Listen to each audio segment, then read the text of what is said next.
చేద్దాం. ఇది bale leaves.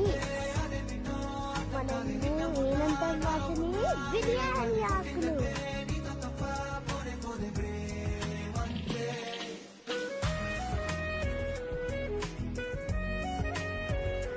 ఇది లెటర్స్ మనం శాండ్విచ్లో తిందాం.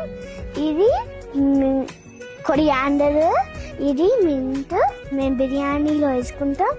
ఇది తోటకూర, గోంగూర, ఇది కర్రీ లీఫ్, ఇది మింట్.